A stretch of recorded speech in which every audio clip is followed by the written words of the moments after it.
The date is June 5th, 1998.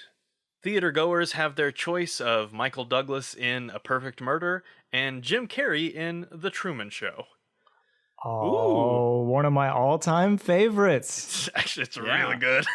The Truman Show is just brilliant. I mean, the way that because it came out before like the reality TV craze it was just on the edge. Like this and Ed TV were like right at the beginning of the reality craze that didn't really like take over huge networks and swaths of TV until like, I don't know, like 5 years later. So yeah, they nailed it, and it's still incredibly relevant now, and one of my favorites ever. Oh, are you in any way inferring that we live in some sort of surveillance state in which a vast conspiracy of individuals is watching us at all times and judging all of the movements that happen around us based on the slightest changes in our mood? Do you have any specific examples of that? Or?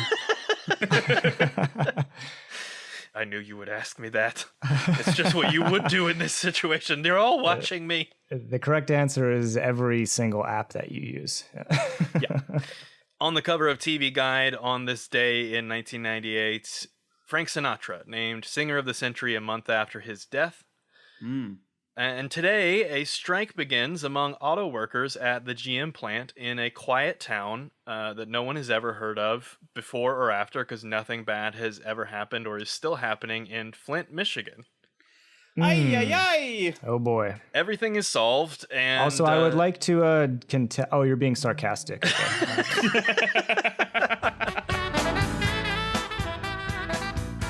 Holy shit! Yes! We're going there! This is Jumping the Shuttle. Episode 209, Season 9, Episode 16 of the television program Family Matters. We are watching Whose Man Is It Anyway? And we are watching every episode of Family Matters backwards. We are me, Alex Diamond, in Austin, Texas, and from our studios in Hollywood, California, John McDaniel. Hi. And I don't know if we need to clarify this. It's too late probably now, but we're not watching it backwards, as in like the like dialogue backwards. Do you think they're confused about that? You never know. You never know. We have done some incredible detective work if we're watching it literally every frame backwards from the previous one. Well, that could be the second go round if you guys are up for it. Well, I'm not, but well, you don't have to commit to it now. Let's see how the first go round goes. Yeah. David's like, I'm not even going to commit to the first go round. Right. I'm dipping my toe. You were looking for a way out from before we started, so. Speaking of the man, the myth, the legend, also in Hollywood, California, coming to you live, and by that I mean coming to me live, but to you very much edited, David Kenny. Oh, yeah, let's fucking watch this show again. What happens in this episode, Whose Man Is It Anyway, David? Please hit us with the synopsis right up at the top so we know what we're in for. Well, I'm not going to give you the IMDb plot synopsis because it is completely incorrect. Oh, awesome. So, have you contacted IMDb about it yet? I am getting dangerously close to writing them myself, and I will not do it. Hi, this is David Kenny, and I am, long story short, there's this we're watching this TV show backwards. You have to maintain your journalistic distance. You cannot become the story. That's the number one lesson they teach you in a school that I did not go to. I found this one randomly on Google. It's super short. Myrtle and Greta decide to settle their fight over Eddie in the boxing ring. 3J looks for his biological mother. The end. That's really all you need to know. I mean, that's pretty much it. This is brought to us by Meg DeLoach, who we have already heard from, this staff writer, in the episode Don't Make Me Over. So I guess she is the pinch hitter when it comes to Myrtle episodes. God damn They it. call So her far, in yeah. when it is time for Myrtle. We do get a confirmed middle name, which is not something I was expecting this episode. So, answer annexed I have the answer. to a question corner I have a question. that was never brought up. I'm so upset already. I thought we had more time. Why can't we have more than 3 episodes in between Myrtles? This is it, and it's so astounding. Not to jump out ahead too much, but this is the second instance that we have seen in watching very few episodes of this show and seeing closing montages over the closing credits that are highlight reels of particular character journeys that we've experienced over this many years. This is the second time now that we're seeing one of the excerpt clips in an episode in like 5 episodes away. Less than. They're running out of gas. Yeah, they really are. This episode is directed by Rich Correll, who has an interesting arc in Hollywood. He got his start as a child actor, believe it or not, way back in the day. Oh. He played Richard Rickover, another kid, on Leave It to Beaver. Wow. All the way back. And after reprising his role in the 80s in the new Leave It to Beaver, he was Richard Rickover again a couple episodes into a show that lasted way longer than I would have thought. He started directing, including 4 episodes of Perfect Strangers and 86 of Family Matters. We have quite few Correll joints coming up. You may know him best from his kids' TV show work, including as the co-creator of a little-known television program called Hannah Montana. Whoa! He is one of the what 3 is that? showrunners for Hannah Montana. What is this show? It stars not 1 but 2 Cyruses. This is the spin-off of the Lizzie McGuire movie, is that right? In some ways. I think in more ways than I'm comfortable admitting, actually. He is still working today on, as many of the people who have been involved in this show have been in the follow-up shows to ones he had previously worked on. So he worked on Full House back in the day, has done a couple episodes of Fuller House. He worked on That's So Raven, and now is doing some Raven's Home episodes as well. Mm-hmm. And I don't want to do this because it's not fun. But Oh no. For anybody. bringing up That's So Raven, this is a 3J centric episode, and we should address it basically as soon as we're aware of it and it's relevant. Orlando Brown, who plays 3J in the show we have been watching, and is in That's So Raven and a bunch of other stuff. We've mentioned him in previous episodes. He had a pretty successful career as a young actor, a kid and teenage actor. He is a problematic figure for a number of reasons off screen. He has had a number of run-ins with the law, definitely some substance abuse issues. There are many allegations against him of abuse and other unsavory things, in and out of treatment facilities. He seems, unfortunately, it's a case that is all too common of young actors who are chewed up and spit out by the system. It seems like to me, I don't know that much about him. It's very hard to find him online because he has had all these problems. He went on Dr. Phil and claimed that Michael Jackson is his biological father, which no one believes to be true and has been very thoroughly denied. And he claimed that Nick Cannon once gave him a blowjob while wearing a lady's wig or something. Oh, I think I have heard that one. It honestly, it just seems really sad. And it's especially sad because he's really great as a kid and really great in this episode. I don't know. There's no easy way to talk about this. It's not a simple situation. He seems like somebody who desperately needs help and isn't getting it, just like I think many people in the world, myself included, a lot of the time. But I must have at least a slightly better support system around me than Orlando Brown has. So there it is. It's not super fun, but we do have to mention that, and at least acknowledge that it's there. I am not somebody who believes in separating art from artist, but I also am like, he was like 10 when this episode was filmed. This was not, that was not his life. That was not the person he was at this time. Yeah, I don't know. That is a huge bummer, and kind of on par for the rest of the episode that we're going to be talking about. Just another huge bummer.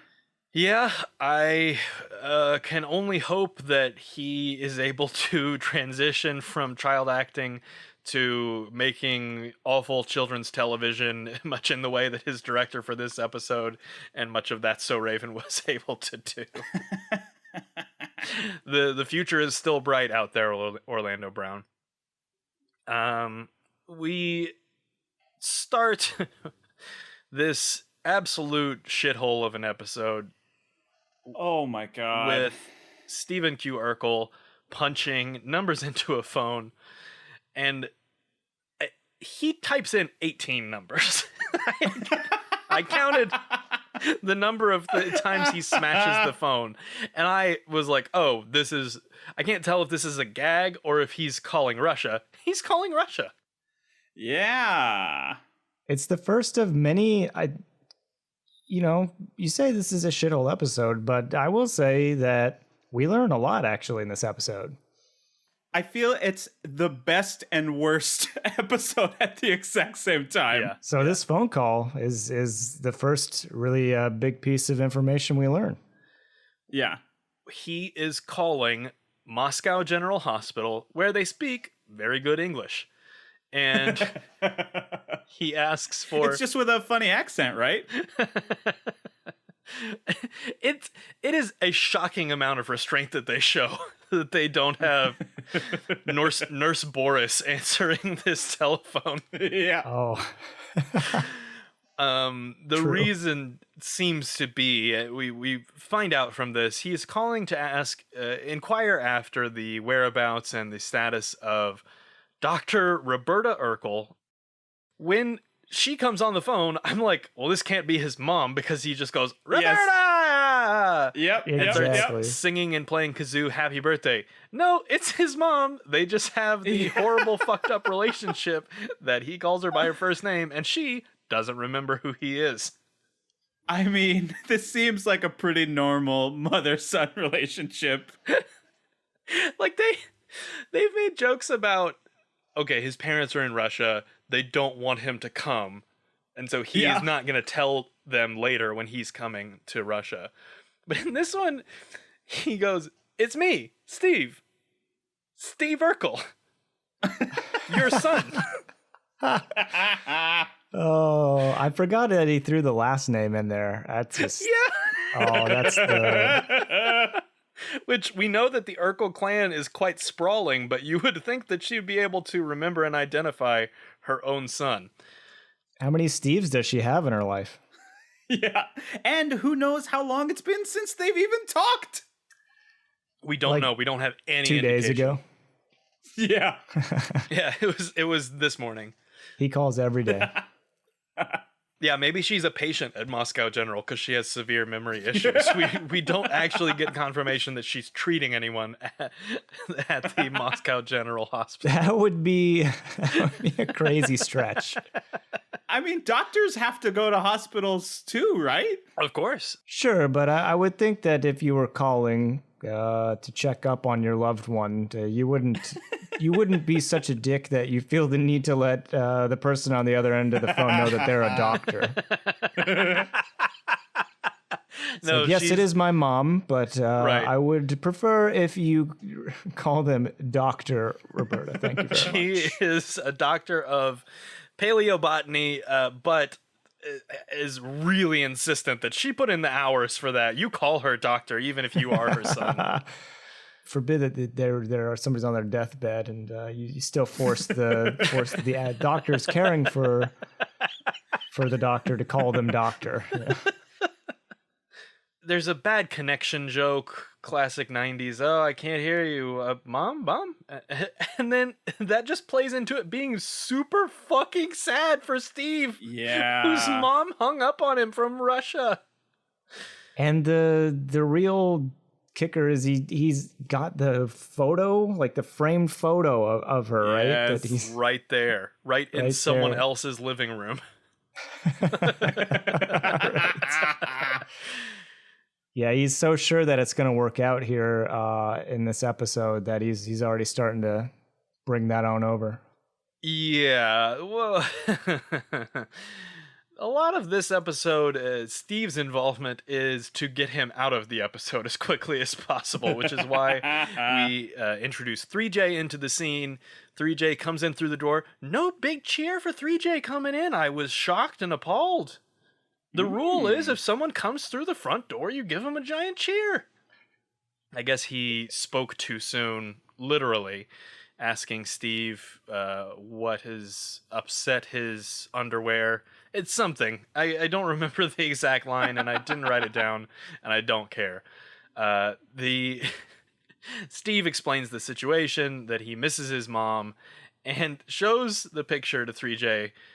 3J is shocked by the fact that baby Steve Urkel in the picture has a giant head. And in fact, when we cut to the picture, which is baby Steve being held up in front of a woman's face so that it is obscured and we never see her face, they didn't even go back and find a publicity picture of young Steve Urkel. This is modern day 21-year-old Jaleel White making the Urkel face with his tongue out. 90s version of a Photoshop.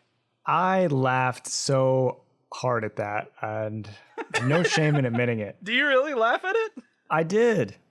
You son of a bitch. Don't you both turn on me now. No, this show is good. You're wrong. No. Listen, no. look, I got other issues with this episode. That is not one of them. It's a fun. It is like a well-conceived bit. Like they actually put in the work to do this prop and everything. I was shocked and impressed that they Come on, went Alex. to the work. Just give it to him. Come on. He's got his little baby suspenders. So this obviously raises the only prediction we can logically make from this, which is predictions. We never see his parents, right?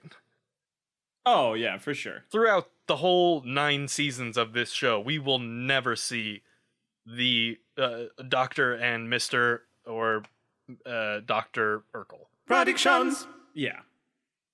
I feel like, that definitely seems possible. This seems like a gag that is familiar to the audience. Like they've run this joke before. This is the hide Mary Jane Watson's face behind flowers for 6 issues before you introduce her and finally you see she's actually hot. Yeah, I could see it playing out. Like he just like, TV show moment, he waves goodbye to them as they drive off to the airport or something. Yeah. We just never see him. Yeah, I mean, he wasn't even supposed to be in this show. Like, his parents are so peripheral to the peripheral character.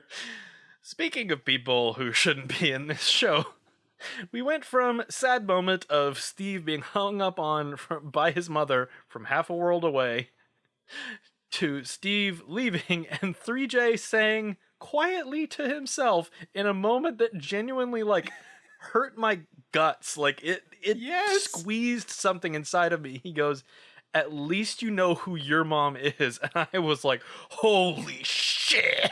It's heavy. Yes. We're going there. And I think that moment too, it's like, I don't want to get into any of this yet, but like that moment should be the emphasis, I feel like. But like we've experienced a lot with other episodes we've watched, they cram like a really important moment. They put that around more peripheral stuff that's taking up the time of the episode. Yes, you're absolutely 100% right in that. And that's a huge deal. A plot, B plot constantly seems just totally Frankenstein together, and I can't tell how much of that is we're rushing to finish out this season and like give people arcs or whatever, and how much is it's 20 minutes, we don't give a shit, like we're just gonna cram everything in here. But they continue giving way too much weight to the funny stuff, the Urkel stuff, this being in space versus being fucking shot on the streets of Chicago. It's happened basically in every episode of that has any kind of satisfying emotion in it, is undercut by the vast majority of the episode going to Red Glasses shenanigans. Yeah, I like last week we got, I think, a really good moment to end the episode between Eddie and Carl. And it seemed like there was maybe more of a balance last week. And this week, I think since the series finale, this was like the most out of whack episode that I've seen. I totally agree. Yeah. Yeah, it's so cartoony in a way that like the other, you can't fully blame it on Myrtle Urkel, because the other Myrtle Urkel episode was bad, and it was really problematic for all the reasons that we talked about in that episode. Don't revisit it if you've forgotten. You are doing better than all of us. Let's just go through it all again. But it's not that character. It's something about the way that they have structured this and how cartoony it gets that is really grating on my nerves. Well, I wanna experience an Alex meltdown. So let's go. Let's keep going here. I went to some weird research places this episode. We'll get there. Carl comes downstairs into the kitchen and gets a huge cheer. 3J came in from outside. The rule is if you're outside, you come inside, you get cheered. If you're upstairs coming downstairs, no cheers. Well, but also though Carl's going to the fridge, so maybe the audience thinks that he's gonna throw food at everybody. Everybody's gonna get a snack. And you know it's going to be Haagen-Dazs because they're half the calories. You can have two. I'm telling you, they just need to keep bringing that back every once in a while. He does actually go to the fridge for pudding because he says he wants something sweet. It's unclear what time of day or what day, as always, any of this is taking place. But it seems like breakfast. Like he is coming downstairs. Does it happen right after the 3J scene? Because that looked like he was coming home from school or something like that. It's possible. Like this episode is another one that like has such weird time dilation that it's not clear if it's like taking place on the same days or what's happening there. But yeah, but you know what? Any time possible. is pudding works any time of day. Like it doesn't, I'm not against it. Yeah, it's fine. I mean, I don't eat pudding, but you could have it any time of day. It's cool. Oh, you know what? This does have to be another day, unless 3J has just come home from school, gotten his hockey gear, and gone back out, because in the middle of this scene, Carl's coming down, wants pudding, 3J comes back in, and he has got some sick, gnarly bro rollerblades. Yeah. 90 time. Yeah. The rollerblades, so 90s. I love it. Rollerblades are still my jam. I say rollerblades over birds and limes and whatever else the fuck scooters are out there. I just thought you were talking about animals and fruit. Just like on my list of favorite things, number one, rollerblades. No, number Alex, two, all birds. You got to get with the times. There are these scooters now. Well, I don't know about now because COVID, but yeah, who knows? Scooters, you can go. You can. They exist in public, and you pay to ride them. My understanding is that a large portion of the unused Lime scooters that were in downtown Austin ended up in Lake Austin at the bottom of it. Now sharing space next to several MAGA boats. So fuck you to everybody involved. Oh boy. But the more important thing here that I know nobody else cares about this, I'm sure, but I don't care. It's the only moment I'm going to get to talk about this in this podcast, probably.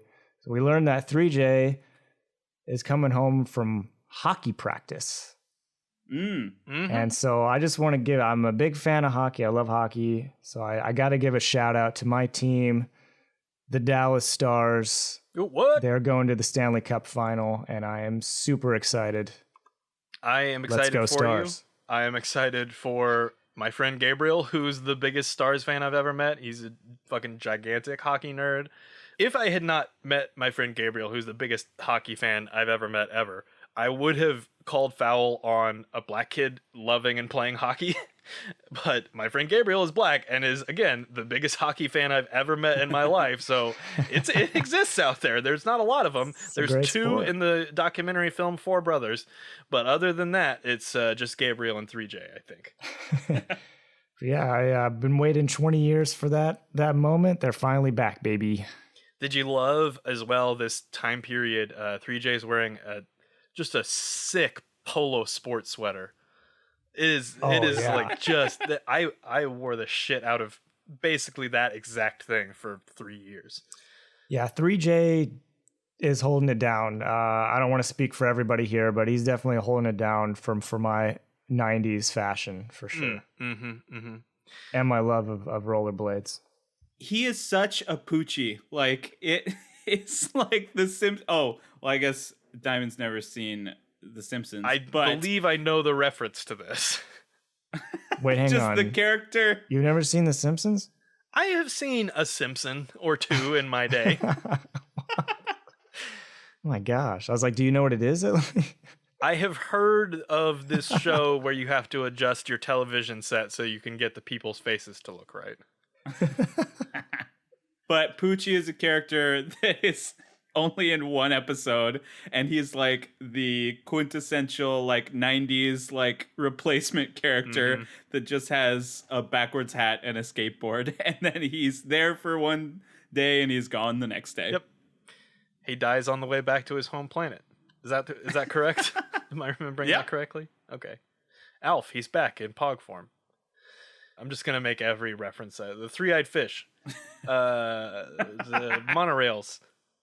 Carl calls 3J's son, and I can't tell if it's in a genial, old cop, fatherly kind of way, or if it's literal. Yeah. And then we find out, okay, this is not 3J's quote-unquote real family. We can get into a whole discussion about the family. Your real family is what you make of it later if we want to, but it turns out that 3J is in the foster system, and the Winslows are fostering 3J and have brought him into their home for that reason. Yeah, immediately when Carl called 3J son, immediately thought, okay, so he's adopted. Yeah. Little did I know what was going to unfold the rest of the episode, but... And 3J calls Carl Mr. W. Yeah. The whole time.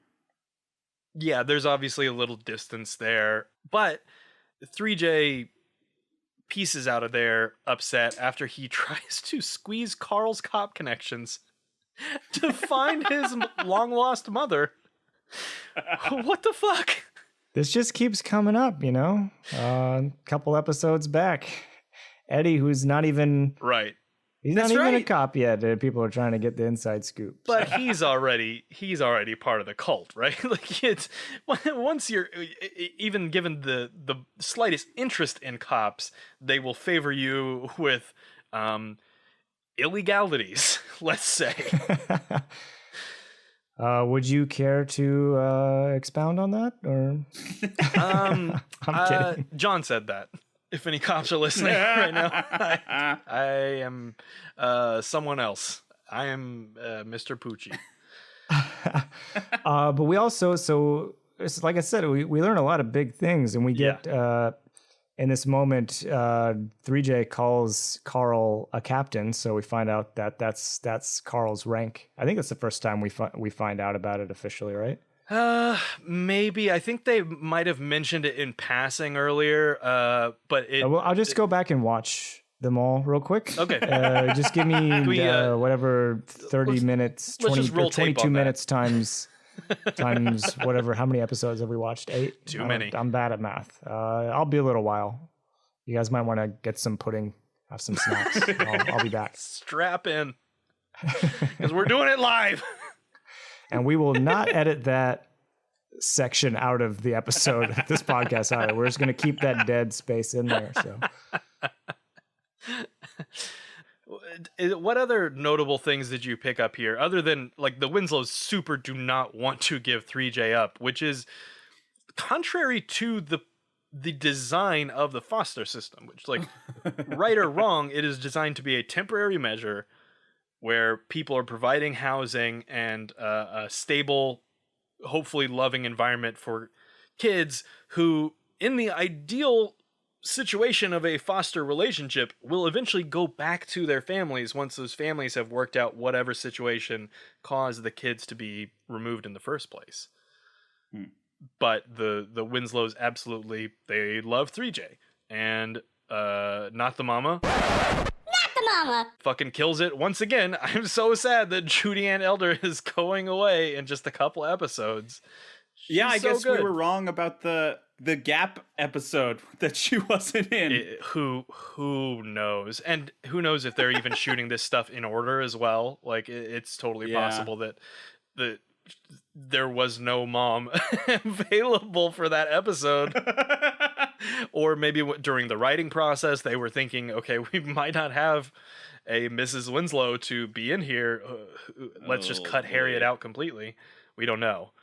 Just for the win again, in my opinion, totally undefeated, has yet to do anything to blemish her character for me. And is, I think, the only one still. That's the end of that, other than we think probably Carl is going to abuse his power to search out a vulnerable woman. And we go to a study session, I guess, with Laura and Greta, who we saw briefly in the last episode that we watched, her final appearance on the show. This is Eddie's girlfriend, although he isn't around for this study sesh, where they make jokes about they don't know who the King of Jordan is. Is it Michael? Did you understand that joke, John? I know you're not as up on Michael Jordan lore. He was a jerk from the 90s. Do you remember about him? Oh, Michael Jordan? Yeah. Yeah, I literally learned about him for the first time when I was watching this great documentary, The Last Dance. You can find it on Netflix currently streaming. Oh, okay. Wait, and do they He's a basketball player. He plays basketball. Okay, interesting. Did he play basketball any places that would be relevant to the setting of this television program we're watching? I think they did say in the documentary, I think it was in Chicago. So good on you for bringing that up and connecting the dots there. Real talk, I don't know if this is a question corner I have a question. or prediction. Predictions! Will we see any of the iconic 90s Bulls in Family Matters at any point? Ooh. It seems like such a, if you'll pardon the term, slam dunk. Oh, I know nothing I will about not basketball. pardon you for that. That was No, don't ever let me forget that I did that. I know nothing about basketball, but I know like the 90s Bulls. That's a fucking thing. And this is set in Chicago. They've mentioned the Bulls in passing already in these episodes. Yeah, did you know that Michael Jordan, he's the greatest of all time? Did you know that? You know, I heard a rumor that it was actually Penny Hardaway. Not a lot of people talk about Michael Jordan anymore. They're reconsidering his legacy. And Penny Hardaway is right at the top of everybody's list. Oh, wait, that's not fair. That's not fair. I don't... Honestly... He could have been one of the great ones. Honestly, all I know is... In all seriousness, that dumb name. Yeah, he had a lot of injuries. He was a special player, though. I don't know if his record is anything. I just know that I think his trading card came in a cereal box when I was a kid, and so that's how I learned about him. It's a good question about if any of them show up. I'm hesitant to say MJ does, just because I feel like Is he too big time I at feel this like point? I don't know a ton of the like how he agreed to do Space Jam. I feel like though he was probably reluctant to do anything like that prior to Space Jam, and I think he did that between. It was I think it was before basketballs. he came back from his first retirement. It was because in the movie the aliens go over the baseball field while he's playing. That's right. Yeah. Well, actually, you know what? In The Last Dance on Netflix, okay. they do talk about that. So. Oh, all right. Yeah.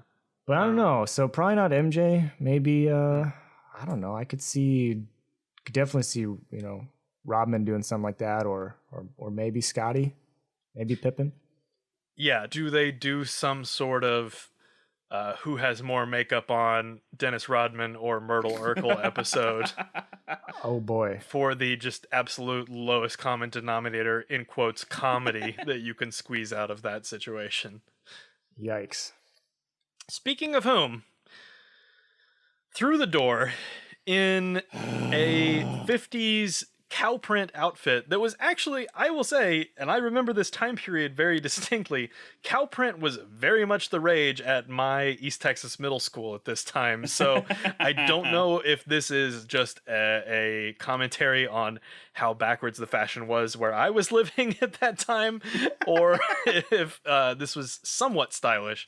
Myrtle Urkel bursts in onto the scene. We have had basically no refractory period with which to recover from the previous, which is to say next Urkel's Myrtle Urkel sighting. I don't read the synopses before I watch these. Nor should you. So when she, Yeah, I was like, were you doing that at one point, and why? this episode is the episode I've yelled the most at my TV during. She walked in the room. I was like, God damn it! I could not believe it. I have "what the fuck" written in all caps in my notes. I thought it would be a season before we saw her again. Oh my God. Kelly S. Williams, bless her heart, for basically also in every episode she has been consistent of seeing Jaleel White do something and almost breaking on camera. Oh, I missed it. Not wanting to do another take. There is just like the briefest moment and she turns her face away and she is cracking up. Like, she's read the script. She knows that Myrtle is showing up in this scene. They've done rehearsal and blocking. But as soon like, Jaleel White must have either done something that was not scripted or is just like so into this character, swaggering the hips and all that stuff that Laura almost breaks character. And I love her for it, honestly. I hate it when I see it on something like SNL, but on something like this that's like scripted and you could have redone it, I love that they left it in. So things get heated very quickly between Greta, who is Eddie's current confirmed girlfriend, and the sexual predator that is the fulfillment of all of J.K. Rowling's worst nightmares. Oh boy. Which is Myrtle Urkel, who says and this is supposed to be a joke because Jaleel White, the actor, is a man, but the character he is playing is a woman, and he says that Eddie needs to experience the love of a real woman. Ha ha ha. But it's not a joke because Myrtle is a real woman. And J.K. Rowling sucks. I'll say that. Just throw that out there. I don't think that will have changed between the time I'm recording and the time that this episode comes out. There are so many insults that I don't understand throughout this episode. Like, I stopped writing them down basically immediately because they throw like animal names at each other constantly, and some of it is obvious, like why you wouldn't want to be called a wildebeest, but like I don't get the whole dynamic of this episode. I understand that they're building towards a boxing match, which is as dumb as that is. I understand that's where they're going, but the journey to get there is just a fucking slog. It's real hard. Yeah, it definitely drags for sure. The most inexplicable insult in this whole thing is that Greta says Eddie only dates air-breathing mammals. Here's why I'm so confused by this. There are very few definitions of what it takes to be a mammal. One of them is breathing air, breathing oxygen through some sort of lung apparatus. Every mammal that exists is air breathing. And so to include that as it's so bizarre to me. Like, I guess they're calling her like either an amoeba or a slug or like fucking, I don't know what, because it doesn't make sense. I would have laughed harder, I think, had they had that, if they had vocalized everything that you just said. If Myrtle is like, hold on, every mammal breathes air. Or no, if Greta was like about to call them not an air breathing mammal, and then they thought the whole thing out, and like, well, I mean, Okay. technically, it's Yeah. a very loose definition. I'll just call you a street walking chicken instead. Which, There we go. sure, I don't know what this show's fascination with chickens is for the last couple episodes, but here we are. Laura somehow is supposed to be positioned here as the voice of reason by saying that they should have a boxing match to determine who is going to be the one Oh, to no. win That was Eddie's love, which, in my opinion, call me old-fashioned or progressive, I don't know which one it is. I think Eddie should be able to choose who is going out with him. well. It's also like I was thinking, I know Laura Lee, the character is better than this. Like, Yeah, the position the writing team has put this character in. Yeah. It's like, I know that's not the real Laura talking, you know? From what little we've seen of her, this seems like a Max idea. This seems like Maxine would have said something like off the wall like this, but and she's in this episode, so they could have had her in this scene. I don't understand why they didn't, other than she's clearly going to like cosmetology or hair school in some way. She's becoming a hairer, and the other two are studying geography or history or something. Michael Jordan on Netflix now in Space Jam. They do get into a physical fight here that ends up knocking a whole chair over, and they hit each other with pillows, and Greta is riding on Myrtle's back. And again, I don't think that this is funny, but I think that these two actors are having such a good time doing this that I enjoy it for that reason. There was one good line to get into the physical fight. Laura Lee says, I think you guys should box because that's a thing that should happen on this television show. You know, normal shit. Yeah, it makes perfect sense. And Myrtle says, you're right. Right here, right now, right cross, and like swings at her and falls over the chair. Oh, that was great shit. Oh, God. Yeah, there's a lot of hair hitting. Oh, they do?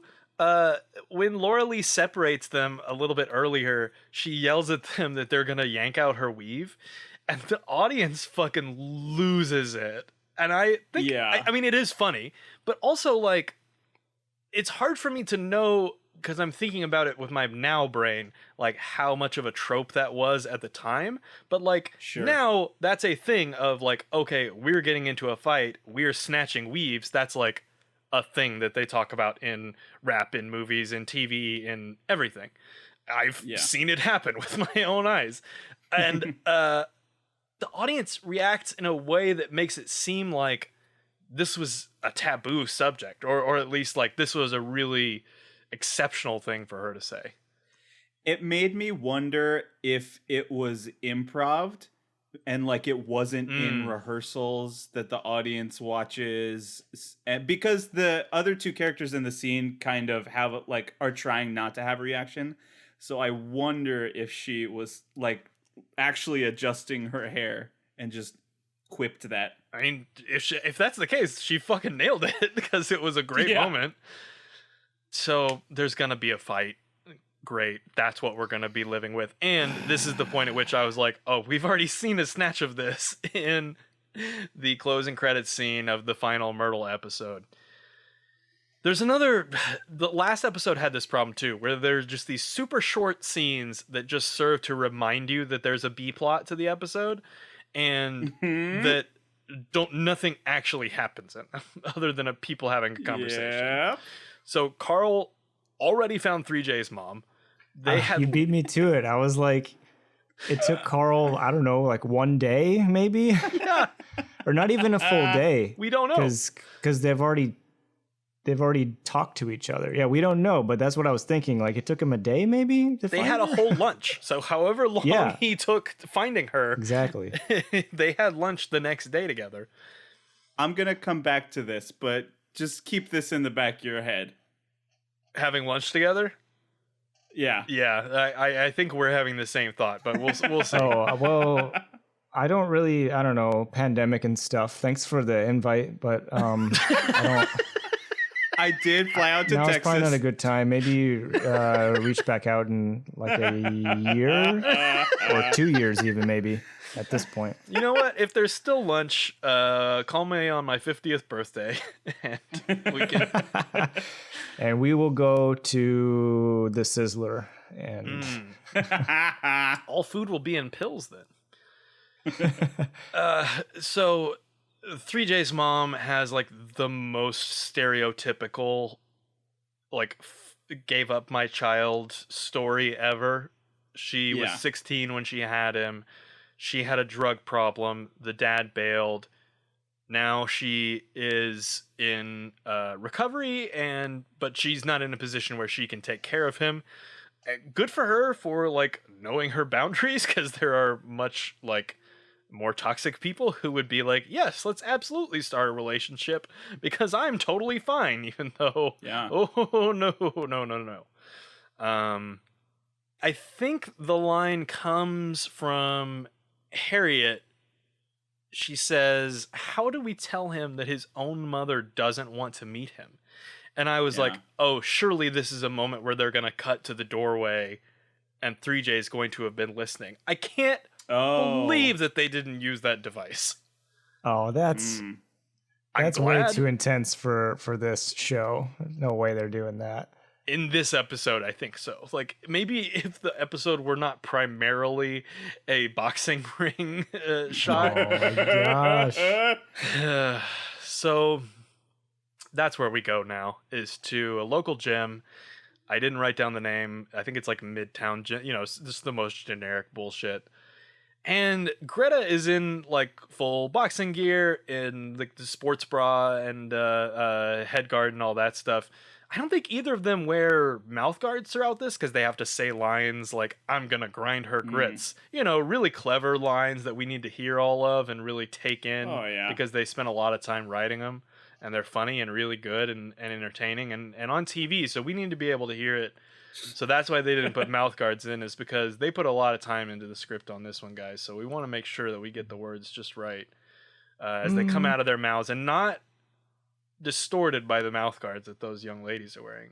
We don't want that, because we wrote things that say grind her grits, and that's original and it's good content for TV, and we do want to hear that exactly as the writers intended. I don't sense you're not convincing me that that's the case. Am I wrong? Yeah, no.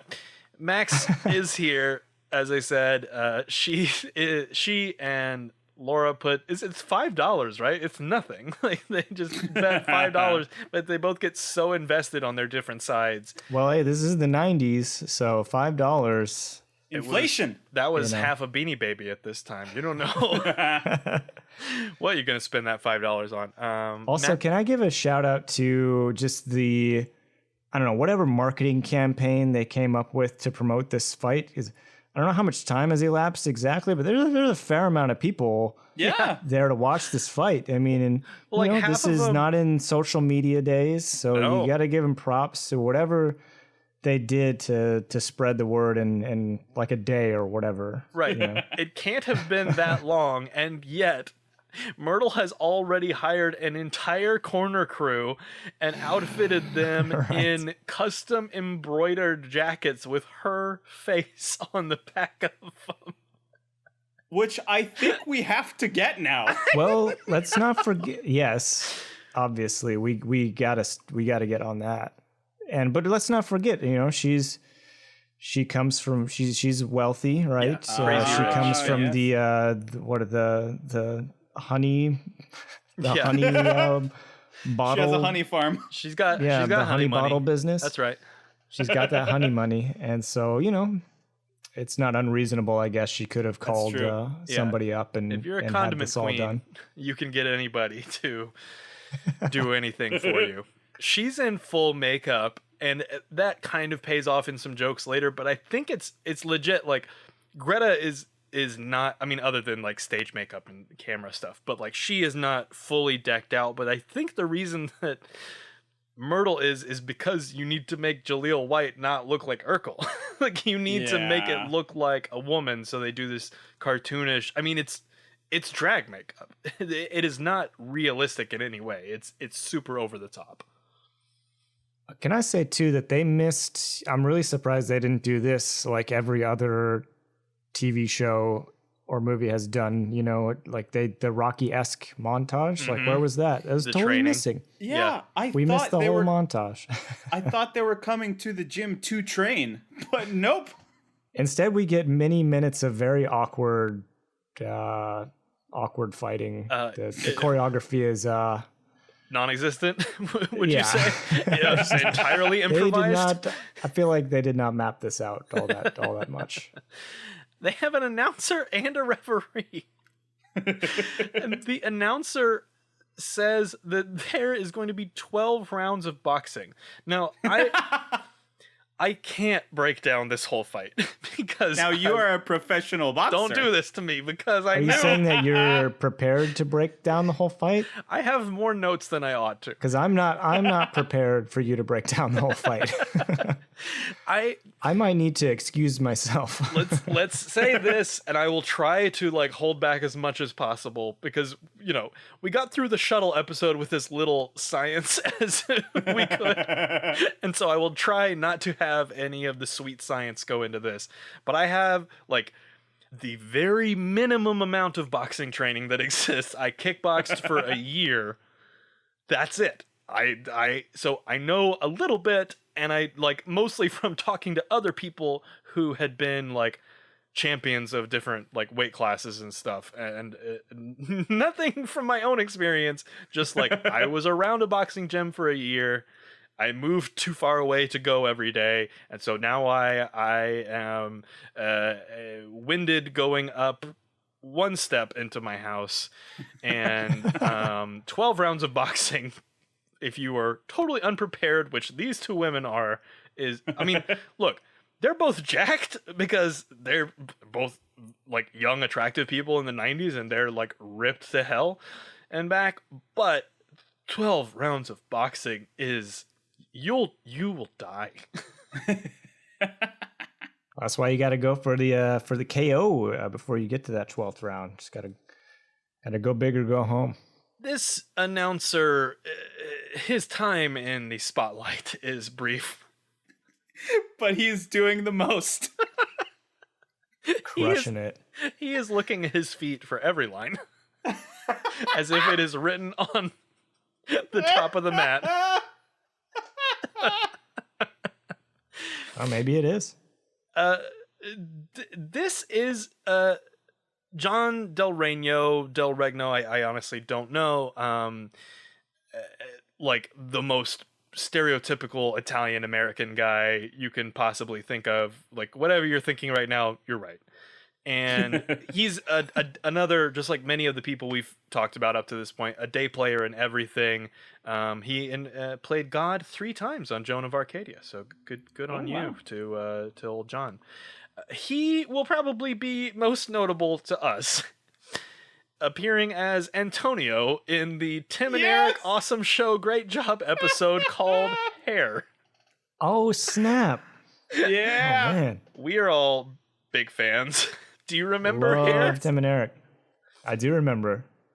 I was doing my rewatch for this episode before this podcast, and I remembered that I looked it up, and I was like, I'm not fucking watching this. I'm watching that Tim and Eric episode. I watched it too. Yeah! Oh man.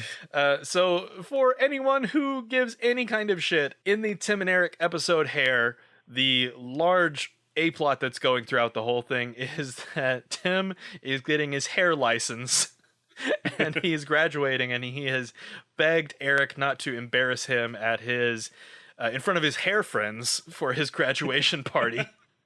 And at the graduation party, Eric, of course, does show up and embarrass him by wearing a tall African hat and the newest Cinco product from that episode, the C-Bund, which is a cummerbund, and you are completely nude from the waist down. And Tim's hair friends are a collection of hairstylist and barber stereotypes. So you have, like, way too many tattoos girl. You have kindly old black man. You have kindly old black woman. You have stereotypical gay guy. And you have the grumpy old Italian guy who doesn't give a shit about anything. And who could better embody that concept than John Del Regno or Regno? I don't know. It is a masterpiece of casting, and his delivery of one of his only lines, which is where Eric says, "Will you be my best man?" when he gets engaged to the old black lady who is at the table. Antonio goes, "Hey, whatever." And that is this guy to a T. So thank you to John, who here plays an announcer and much later gave us much more joy. Although the best part of that episode of Tim and Eric is, of course, the infomercial for Josh Groban sings Casey's hits. We can't keep going on about this, but We cannot. that is a no. masterpiece. The ladies each have their nicknames that he goes through. Did anybody write these down? No, I stopped caring on the 8th minute of this plot. Greta is the goddess of Chicago, the Windy City Wonder, and the Peach with a Punch. After being introduced, she shows off to the audience, but the in-universe audience is behind her. So she is showing off to the literal television audience that is sitting there and watching. There could be 4 dimensions to this. Yeah. She is breaking them. The Biloxi Bomber, the Magnolia Mauler, the Skirt with a Hurt is Myrtle May Urkel. Answer annex. I have the answer. For something I didn't give a shit about and I wish I didn't know. The most important note that I have about this fight is that Jaleel White had to shave his armpits for this. And so that's commitment, and I respect the hell out of it. Good for him. There's, of course, like the Karate Kid stance gets thrown in there at one point. It looks like they're going to do a crane. That doesn't happen. Your note wasn't that it just goes on forever? That It was goes your on note? so long, you guys. Was there any? I feel like there were points where there wasn't like any music even under it or anything. No. Am I wrong about that? No, you're absolutely right. It's crazy that, and there's all of these, like, for this show, experimental shots, let's say, that are like both from the perspective of the puncher and the punchy at the same time, and it goes back and forth with these actors like making funny faces while they're having somebody punch from off camera. Those POV shots are awkward. It's such a strange choice. And they like are jabbing at each other mostly verbally throughout this whole thing. There is, like, Greta gives a great uppercut after being called fat, which she's 1,000% not. She's maybe the skinniest person on this set at this time. And I'm not going to have a whole thing, but this is a TKO. Any ref worth his salt would call this as a technical knockout and call the fight at this point. Myrtle is struggling to be alive, but does get back up, and Myrtle gets hit once in the ribs. Myrtle hits. It doesn't matter. Greta also gets TKO'd, but struggles back up, and then that's the end of round 1, at which point I was like, oh no, they're actually doing multiple rounds of this fight. I I was not ready for this. There's cornerman jokes. That's why we have to do a round break, is because we have to make cornerman jokes. Now, You gotta. who is in Greta's corner? Shockingly, of course. Who else would it be but her boyfriend Eddie? It's they don't even try on this one. There's nothing interesting about it. And he gives, like, very basic but pretty solid boxing fundamentals advice of, like, here's what you need to do to take her out. Cut over to the other corner. David Kinney, please tell me who is in Myrtle Urkel's corner. Wait, it's Maxine, right? It is Maxine, which seems like the bet should be off because this is interference. The fix is in. Maxine is not giving actual fundamentals advice. She is giving makeup advice, saying that she can only do so much. So please don't smear your makeup, young lady. Ha ha ha. Myrtle looks like a man because she is played by a man, is not a man because she is a woman. We can't keep doing this. It fucking hurts every time. Do you get the joke that we're making? Okay, so we get more very cartoonish punching past the camera. A lot of punches that look like they would legitimately hurt, even if these are fighters who have no idea what they're doing. Like, being punched in the face fucking hurts a fucking lot. Like, you just want to die the first time it happens.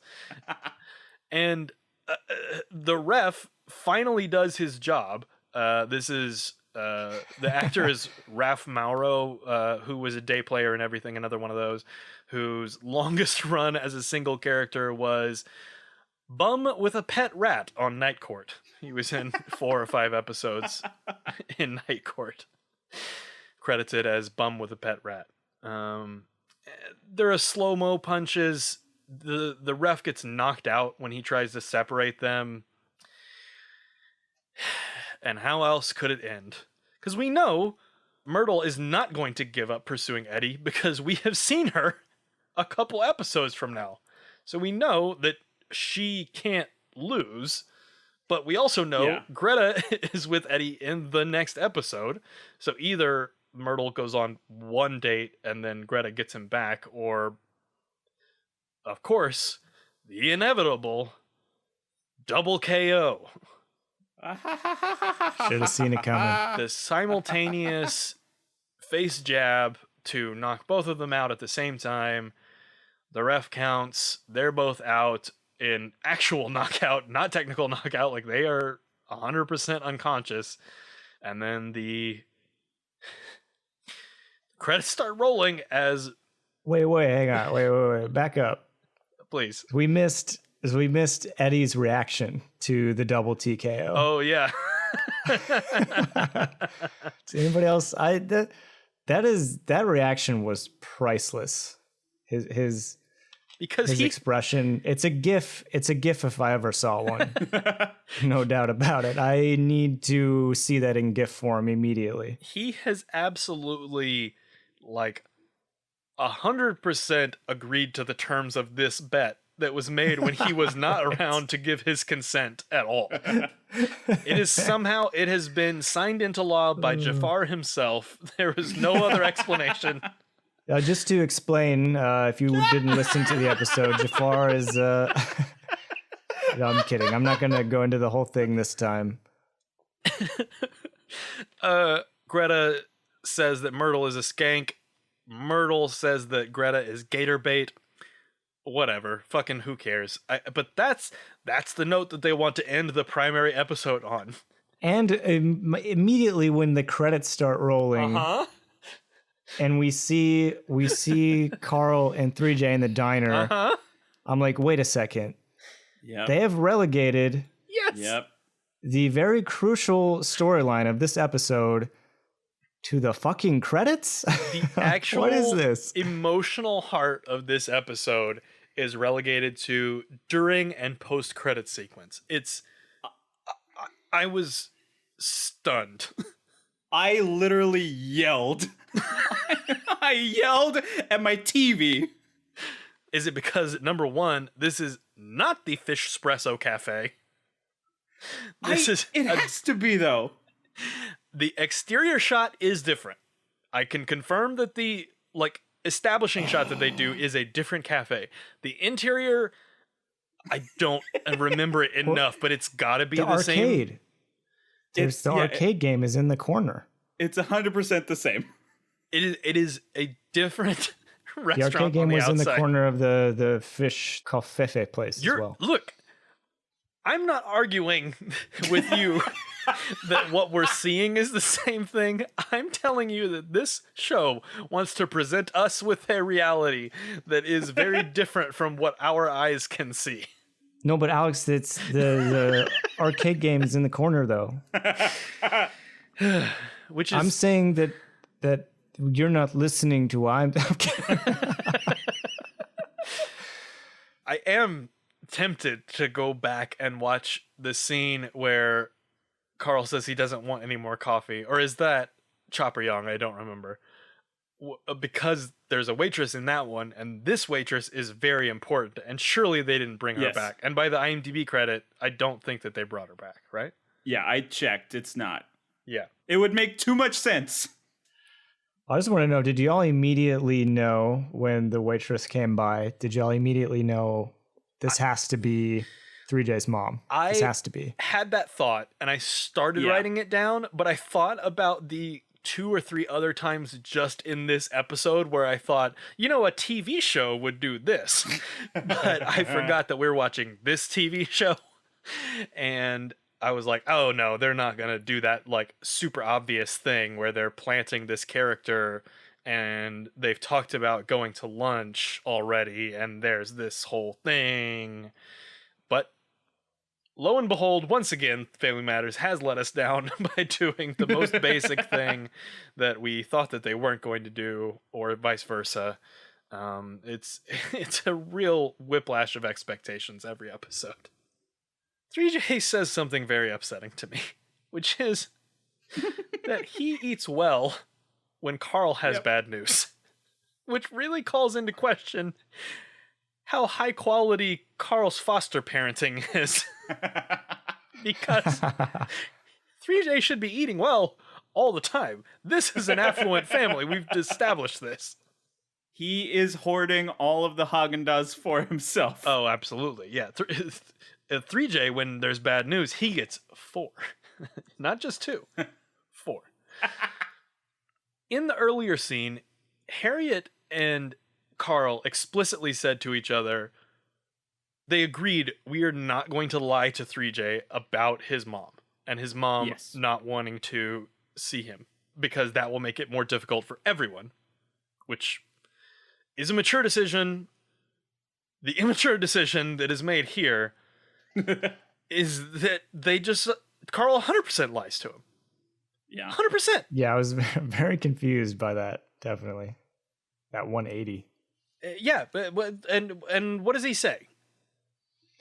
Well, he says that, it's the classic, well, maybe when you're older. So Carl tells 3J, I just think that, it can be uncomfortable for adults even to have this conversation together. I promise you that when you are older, we will look for your mom together. You're just too young. Yeah, he says that I didn't look for your mom. And I took this choice away from you, and we'll look when you're older and you can decide, even though I did look for her. And also, she's right here, but you go get a gumball, you dumb piece of shit. Also, does anybody else, when the multiple times it's come up so far on the show, when somebody's like, hey, can you look this up for me? Immediately in my head, the imagery that I get is like the DOS Carmen Sandiego, where you just have like 3 locations or people and you just click on that and the little footsteps come up and either you're right or you're wrong. That's right. Yeah. It's like process of elimination. That's where my head goes every time they go to do their research or whatever. I'll see what I can do, and then they just go and play DOS Carmen Sandiego. I would enjoy this show immeasurably more if the theme were done by Rockapella. And I think it's a real slight to all of us that we don't get that. Oh, God, so good. Carl says that, of course, he and Harriet want to adopt 3J officially. and there's a dad-son moment, which is, again, like, this show only has one card to play because they've played it 3 times in 6 episodes. Yep. There's a dad-son moment, and 3J, when asked if he thinks this is a good idea, says the thing that I think we all said a lot in the 90s as kids, which was, "Aw, shucks." Really shows how in touch with the youth the writers were. Maybe it's from the director. Maybe so. He was like, you know what really helped me out of a bad situation with the beeve? Ooh. That's something you're not supposed to say to a child. I don't think you're supposed to say it to anybody. The waitress is confirmed to be the mom. She says, "Thanks for letting me see my son." Fucking nails her literal 1 minute of screen time. Yeah. Like, she sure does. Knocks it out of the park. So I assumed when I clicked on her IMDb page that I would see like a long history of her, like either being a regular on some other show or being a day player like everybody else I had looked up. To some degree, that's true. She has a few minor acting credits to her name, including some as recently as last year.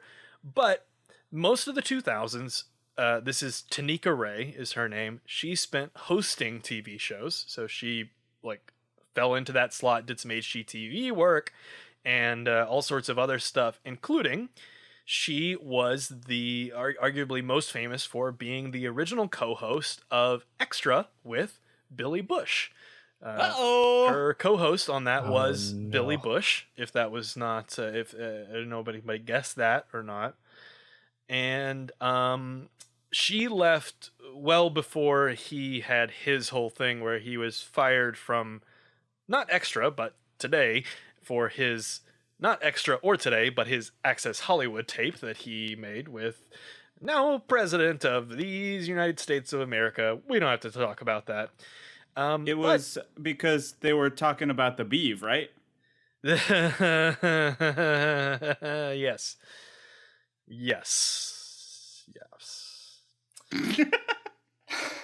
You may be surprised to know that Extra with Billy Bush is currently in production.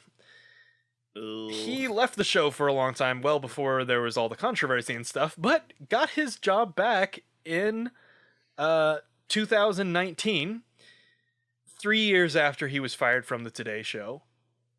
Hearing about this, Tanika Ray's comment was, "Only in America." Wow. Yeah, I mean, that I can't say it any more succinctly than that. Give that's her for sure. absolute credit and props for that. Well done, Tanika Ray, on putting a button on this horrible everything. Just everything. And the button on the episode is another answer annexed to a question corner that never came up. I have a question. Canonically, Carl's favorite color is red. Oh, good. He gets a red gumball. What a time to be alive. Fuck me running. That's the end of the episode. I'll just say they should have ended the episode on like a freeze frame of Carl's smile or something. Like he gives her that little like nod, you know, like, yeah, thank you kind of nod, like, Yes. we did it. Yeah. They missed an opportunity to end on like a classic freeze frame smile moment. I mean, if we're really doctoring this episode, what you do is you switch this to earlier, either in the middle of the fight and then you cut back to the corner talk stuff, or you somehow rearrange it so that the fight is at the end and there's a freeze frame, credits start rolling on the two women's like punches either going toward each other or them reeling and about to both go down, and then you come back from commercial, credits are rolling, and then you do the wrap up and reveal that they both got knocked out, and that's the end, and Eddie's a free man because all bets are off. That's how a TV show would be done. Add it to the rewrite pile. There's the meltdown. Another interesting thing they mention is that they've only had 3J for a little over a year. They do mention that. I forgot about that. Yeah, absolutely. Is he just a what channel are we on at this point? CBS at this point. So it's possible that they add him at the beginning of the 9th season, but it's also possible he shows up. I mean, time is so wibbly wobbly on this show that it's possible he shows up at some point in the 8. I don't know. I don't know. I don't know so much about this show, and not just what, but why. Why? Whose man is it anyway? Again, we're like just making references to things and being like, if we change a word, it's a joke now. It's just fucking show. Well, the good news is we have 2 more episodes with not the mama. Not the mama. That's the only thing I'm looking forward to at this point. Is I really like Judy Ann Elder, and I want to see more of her. And I believe it's 2 episodes, maybe 3, and that's it. And then we reverse and have it. It is the mama. I don't know what we're gonna call that segment now. Oh. Any final thoughts other than despair? I got a real bone in my craw. Is that the expression that we're using now? Well, if you are having fish espresso, you do have to watch out for the small bones that appear in the bottom of the tiny cup sometimes. I'm surprised you didn't grab this one, but the referee is not just on Night Court. He is in one episode in 1986 of Perfect Strangers. Oh. And he plays a burglar. That's honestly his full credit. I'm going to call that now. It's the same person. It has to be the same person. The referee, I mean, and he's credited as referee, but he's introduced in the episode as the announcer's cousin Carl. And so I think cousin Carl absolutely is a burglar by night and the worst referee ever by day. He's got to be.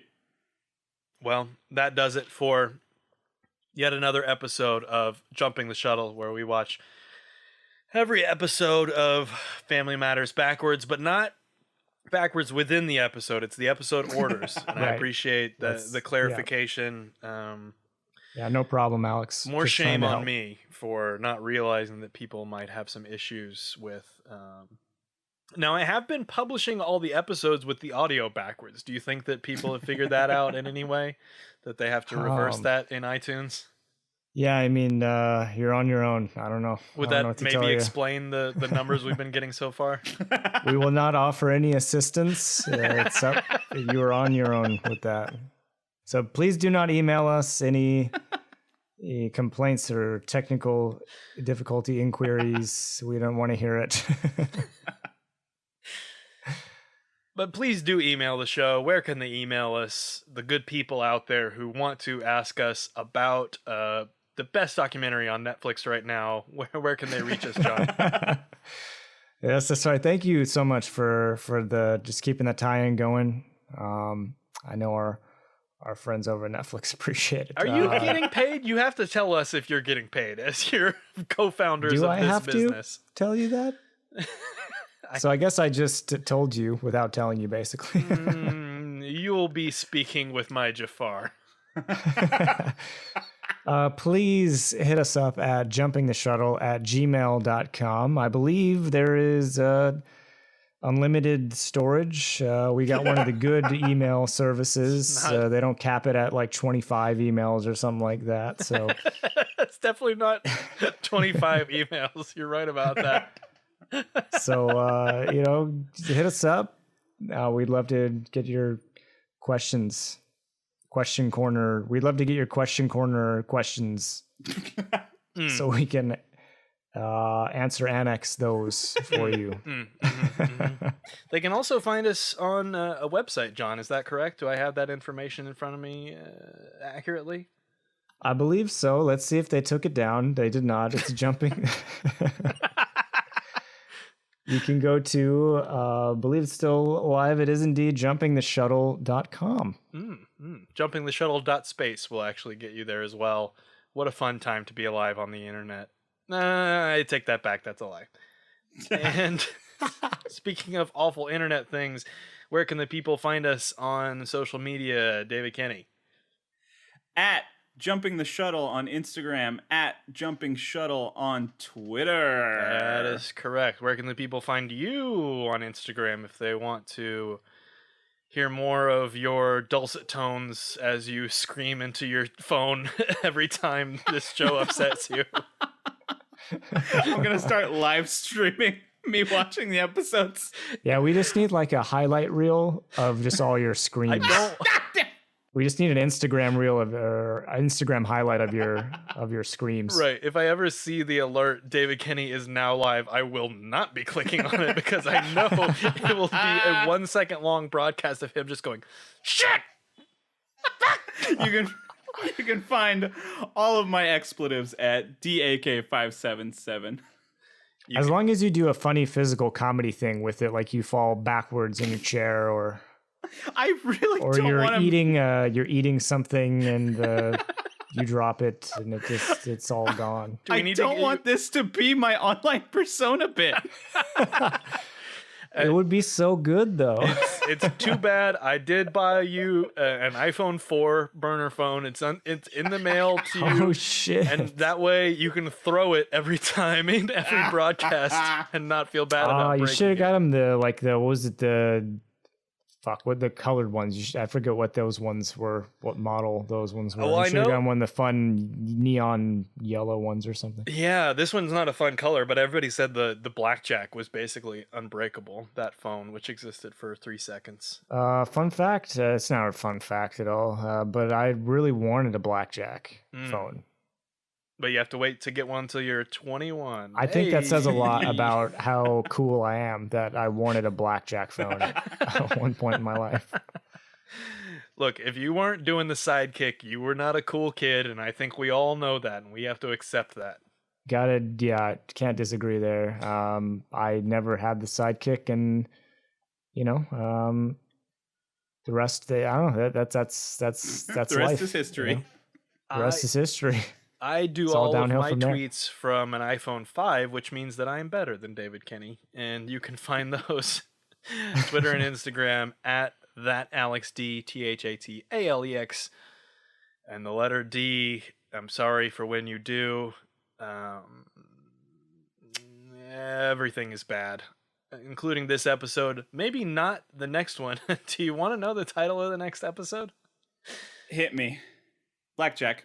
I don't want to know. Okay. So it's one vote yes, one vote no. I don't know what we do. Shut it down. This is. I'm kidding. I'll just say half then. Crazier That's half of the episode next week. Something to look forward to. Something I like to that live compromise. Crazier fucking shit's gonna happen.